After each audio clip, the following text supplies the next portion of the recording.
Assalamualaikum students, welcome to Funs Academy with a new lecture, that is lecture number 29, 11 chapter heat. Today's topic जेके ॿ statements आहिनि second law of thermodynamics जूं Kelvin's statement आहे, ॿी आहे असांजी classes statement.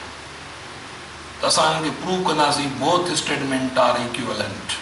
Okay, the topic आहे equivalence of classes statement, classes and Kelvin's statements, ॿिन्ही जी बराबरी। हाणे बराबर करण लाइ फ़र्ज़ु कयो, ख़बर आहे पाण खे त केल्विन चयो त असां हिकु परफेक्ट इंजन प्रैक्टिकली नथा ठाहे सघूं।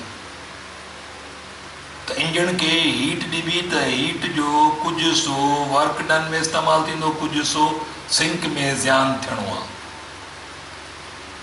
ऐं क्लासिस चयो त अहिड़ो रेफ्रिजरेटर, माना असां छा चयो क्लासिस चयो त असां कोल्ड बॉडीअ खां हीट हार्ड बॉडीअ तरफ़ मूव कराए सघूं था, पर उन लाइ एनर्जी ख़र्च थींदी।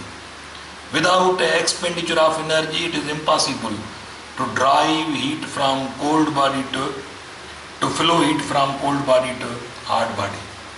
हीट एनर्जी ख़र्च थियण खां सवाइ नामुमकिन आहे त हीट खे कोल्ड बॉडीअ खां मूव करायूं, काॾे फ्लो करायूं हार्ड बॉडी तरफ़, उन लाइ ख़र्च करणु लाज़मी आहे। हाणे फ़र्ज़ु कयो असां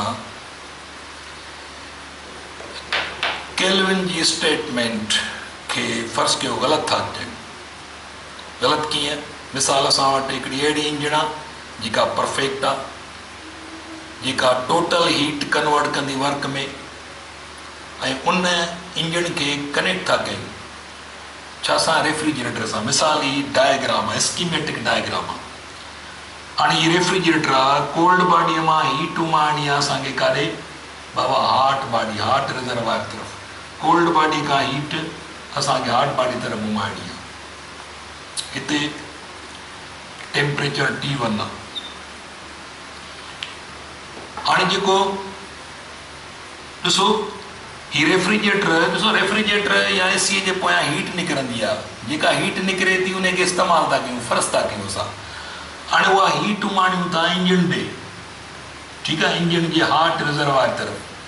त इंजन जेका तसवर कयो त उहा इंजन परफेक्ट आहे, जेका टोटल अमाउंट हीट जो जेको amount Q1 amount total amount heat जो कन्वर्ट थो करे वर्क में, माना परफेक्ट इंजन आहे, लिखियो आहे त परफेक्ट इंजन अहिड़ी आहे जेका टोटल हीट खे कन्वर्ट थी करे मैकेनिकल वर्क में। उहो मैकेनिकल वर्क जेको आहे उहो असां यूज़ था कयूं, उहा एनर्जी यूज़ था कयूं रेफ्रिजरेटर जे लाइ। छाकाणि रेफ्रिजरेटर खे वर्क खपे छा करण लाइ? कोल्ड बॉडी खां हीट ट्रांसफर करणु काॾे हार्ड बॉडीअ तरफ़।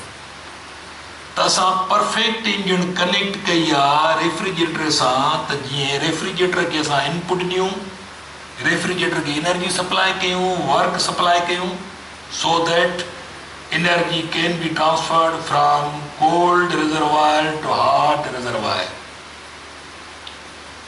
असां रेफ्रिजरेटर खां हीट कढी आयासीं, उहा साॻी हीट इस्तेमालु थी थिए, इंजन थी इस्तेमालु करे, ऐं इंजन परफेक्ट आहे जेका टोटल हीट खे कन्वर्ट थी करे छा में? बाबा मैकेनिकल वर्क में। उहो मैकेनिकल वर्क उहा एनर्जी सप्लाई था कयूं रेफ्रिजरेटर खे, ऐं रेफ्रिजरेटर छा थो करे? कोल्ड बॉडी मां हीट हार्ड बॉडी तरफ़। त नेट अमाउंट छा थियो? हाणे नेट रिज़ल्ट छा थी? नेट रिज़ल्ट माना इहो अहिड़ो रेफ्रिजरेटर आहे जेको पंहिंजी निकितल हीट ॾिए थो इंजन खे। इंजन उहा साॻी टोटल अमाउंट हीट वर्क में कन्वर्ट करे वरी रेफ्रिजरेटर खे थी हलाए। माना रेफ्रिजरेटर पंहिंजी निकितल हीट ते थो हले पियो। ॿियनि लफ़्ज़नि में रेफ्रिजरेटर खे पंहिंजी निकितल हीट कम थी अचे। माना रेफ्रिजरेटर साइकिल अहिड़ी थी वई आहे जो रेफ्रिजरेटर मां निकितल जेका हीट आहे उहा ई खेस खे कम थी अचे, माना ॿाहिरियों सोर्स इस्तेमालु कोन थो थिए। माना without expenditure of energy system हली रहियो आहे। ही अहिड़ो आइडियल रेफ्रिजरेटर थी वियो, ही अहिड़ो यानी सिस्टम थी वियो जेको विदाउट एक्सपेंडिचर, माना हाणे हीट फ्लो थी रही आहे कोल्ड खां हार्ड तरफ़, पर उन में ॿाहिरि एनर्जी ख़र्च कान थी रही आहे। एनर्जी पंहिंजी निकितल रेफ्रिजरेटर मां उहा ई असां सोर्स ॾे मोकिलियूं था, इंजण हले थी, उहा इंजण मुकमिल उहा हीट कन्वर्ट थी करे मैकेनिकल वर्क में, ऐं उहो mechanical work as a input ॾियूं था रेफ्रिजरेटर खे। रेफ्रिजरेटर खे खपे एनर्जी, खपे कोल्ड बॉडी खां हार्ड बॉडी तरफ़ एनर्जी फ्लो कराइण लाइ। उहा त रेफ्रिजरेटर एनर्जी वठे थो पियो, पर रेफ्रिजरेटर खे एनर्जी किथां थी अचे, संदसि ई एनर्जी आहे पेरीगिरी वापसि थी अचे, जेका परफेक्ट इंजण लॻाई आहे हिते। जेका मिसाल रेफ्रिजरेटर मां 100 जूल हीट निकिती, उहा 100 जूल मैकेनिकल वर्क में इस्तेमालु थी। हाणे मैकेनिकल वर्क इहो ॾियूं था रेफ्रिजरेटर मां एनर्जीअ खे ॿाहिरि कढण में, यानी हीट खे कोल्ड बॉडीअ मां हार्ड बॉडीअ तरफ़ मूव कराइण में। हाणे हिते ॾिसो, हिते भञ कड़ी आहे, क्लासिस स्टेटमेंट जी भञ कड़ी आहे, वायोलेशन आहे। हिते कानून वायोलेट थो थिए, त अहिड़ो रेफ्रिजरेटर असां ठाहे ई कोन था सघूं जेको बग़ैर एनर्जी ख़र्च करण जे हले, हिनखे पंहिंजी एनर्जी जी वरी इस्तेमालु थिए। माना हिकु साइकिल पूरो थिए थो, माना पंहिंजी एनर्जी थो, पंहिंजी रेफ्रिजरेटर जी पंहिंजी जेका एग्ज़ॉस्ट हीट जेका आहे ॿाहिरि निकिरे थी, उहा ई थी इस्तेमालु थी पई मिलंदड़ में। त हाणे ॾिसो हिते फॉल्सिटी आहे, हिते माना क्लासिस स्टेटमेंट ज़ाहिर आहे वायोलेशन थिए। असां अहिड़ो रेफ्रिजरेटर ठाहे ई कोन था सघूं जेको विदाउट एक्सपेंडिचर ऑफ एनर्जी हलंदो रहे। ऐं वरी ॿिए पासे ॾिसूं त हीअ स्टेटमेंट जेका केल्विन स्टेटमेंट आहे, त असां अहिड़ी इंजण बि नथा ठाहे सघूं जेका 100% हीट खे कन्वर्ट करे मैकेनिकल वर्क में।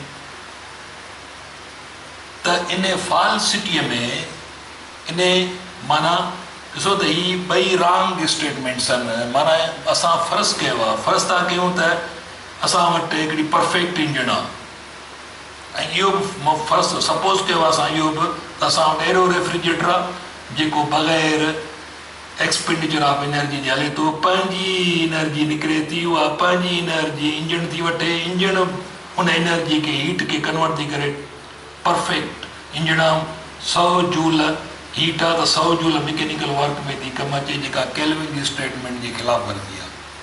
हाणे हिते न को असां अहिड़ी इंजण ठाहे सघूं था जेका परफेक्ट हुजे, ऐं न कोई इहा शइ पॉसिबल आहे त रेफ्रिजरेटर अहिड़ो ठाहियूं जेको पंहिंजी निकितल हीट ते हलंदो रहे, माना बग़ैर एनर्जी ख़र्च करण जे हलंदो रहे। इहे ॿई स्टेटमेंट्स इन सेंस में, ॿई स्टेटमेंट्स इन सेंस में त ॿई फॉल्स आहिनि, इन सेंस में ॿई इक्विवेलेंट्स आहिनि। त इहा इक्विवेलेंसी आहे हिन में त neither we can construct perfect heat engine, neither we can construct such a refrigerator that can transfer heat from cold body to hard body without expenditure of energy. In a sense में both statements are equivalent. त हिते मां लिखियो आहे the equivalence of Clausius statement and Kelvin's statement. Suppose Kelvin's statement is false. First जो ग़लति आहे। कीअं ग़लति आहे? ग़लति हिन सेंस में फ़र्ज़ु कयो त असां वटि इंजण आहे जेका परफेक्ट आहे, जेका केल्विन जी स्टेटमेंट मुताबिक़ ईअं न थींदी।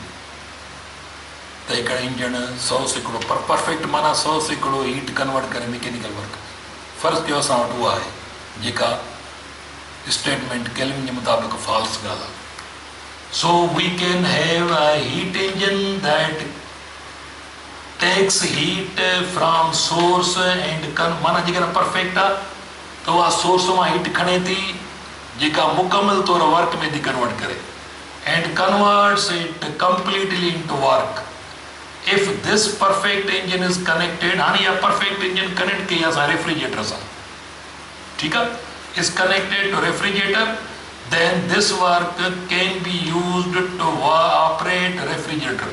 हाणे हिन वर्क ज़रिए रेफ्रिजरेटर था असां, छाकाणि रेफ्रिजरेटर खे असांखे इनपुट खपे कोल्ड खां हार्ड बॉडी तरफ़ हीट फ्लो कराइण लाइ, तो यह परफेक्ट इंजन जो वर्क करे थी वो वर्क असां सप्लाई था कयूं रेफ्रिजरेटर के. Then this work can be used to operate the refrigerator that convey heat from cold body to a hard body. The net result छा थी बुआ? The पाछी result छा मिली? Net result is a transfer of heat from cold body to hard body without expenditure of work. हाणे ॿाहिरियों without work छाकाणि जो जेका रेफ्रिजरेटर मां हीट निकिती आहे उहा हीट वर्क में कन्वर्ट कयो अथऊं, माना पंहिंजी निकितल हीट उन वर्क में इस्तेमालु कई आहे जेका गैस खे थी कमु अचे. माना हाणे नेट इफेक्ट छा मिलियो त रेफ्रिजरेटर हले थो पियो पंहिंजी निकितल एनर्जीअ ते, माना एनर्जी ॿाहिरि ख़र्ची कंदी थिए जेका क्लासिस स्टेटमेंट जी भञकड़ी आहे. ठीकु आहे. सिंस अच्छा छा थो करे पियो? This violates Clausius statement. इहा क्लासिस स्टेटमेंट जी भञकड़ी आहे. त पोइ दिस अच्छा Clausius statement since falsity of Kelvin's statement proves the falsity of Clausius statement. हाणे केल्विन जी स्टेटमेंट क्लासिस स्टेटमेंट जीअं केल्विन स्टेटमेंट जेकॾहिं ग़लति आहे त पोइ क्लासिस स्टेटमेंट ॿिन्ही में ग़लती आहे, माना ॿई ट्रुथ न आहिनि. हक़ीक़त